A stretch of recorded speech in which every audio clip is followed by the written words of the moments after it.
Okay, friends, so the first thing we want to do is groom our brows.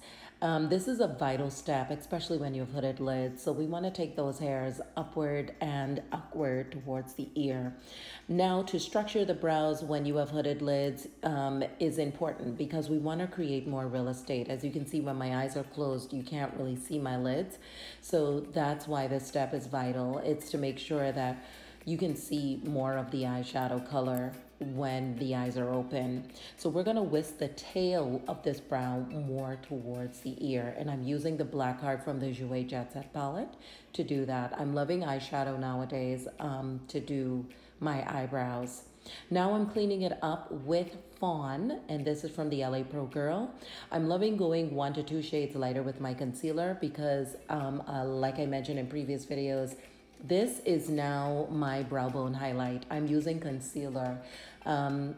It just looks more seamless, more flawless, and I really, really love the look that a concealer gives me in my brow bones as opposed to using an eyeshadow. So I'm making sure that the line is symmetric when I'm doing my brows, and I'm making sure to blend that concealer as seamlessly as I possibly can. Now I'm going in with the MAC Skin Finish in Dark Deep. This is more my skin tone, and I'm using that to blur out any lines of delineation that happen from concealer or foundation. This creates a really great base for your eyeshadow. Now you can use a setting powder, but I would say if you're a beginner, go ahead and use something that's more your skin tone. Or if you're not, because I don't consider myself a beginner anymore, but I still love the finish that I get from using my MAC Skin Finish in Dark Deep as, one to create a base for my eyeshadow. So using it in the transition area as well as on the lids. Now, before we go into shadow, the key is to make sure that you're holding your brush at the tail and not at the ferrule. When you hold it at the ferrule, it's too tight, you have too much control, and the eyeshadow looks patchy. When you hold it at the tip or at the end of the eyeshadow brush, you have less control, but it does help the eyeshadow to blend beautifully and more seamlessly. So we're gonna start with the transition area, the area when you open your eyes that you can actually see. And when you have hooded lids, this is pretty much the area you would create your crease as well. So I'm making sure to take that eyeshadow towards my ear. I'm using from the Jackie Aina palette, the color Edges. As you can see, this is a beautiful brick color. You don't need to pack on color. I didn't even tap off the excess. I went straight in just because I knew that I was gonna get the look that I wanted. And we're creating a gradient effect with this color as well. Now to intensify the look, I'm using a flat tapered brush. This is from e.l.f. and I'm going in with the shade Credit on the outer edge or outer corner of the eye. Now this technique is one that a lot of women use, right? They go with 3 colors, and it's a color in the transition area, a darker color to add some drama on the outer edge, and then they go in with a lighter color on the inside of the lid.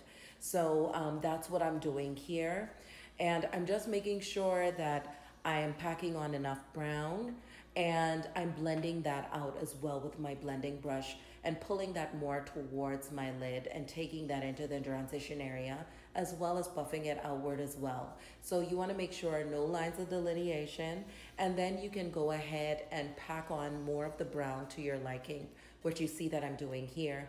But I'm pulling that more inward, but not all the way in, because again, we're going to go in with a lighter shade on the inner lid.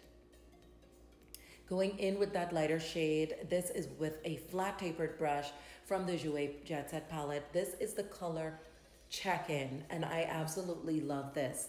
This is just soft, it's natural, it's beautiful looking. It's a great everyday look. And of course, you can pack on as much as you want. You can spray a brush and pack on color. You can use primer if you'd like, but it's still giving me the look that I desire. And I just threw on my Lady Grace lashes, which I absolutely love. These are my 3D minks from my lash collection. And I used some of the edges on my bottom waterline and a little bit of mascara, which is the Subjuice mascara from Estee Lauder.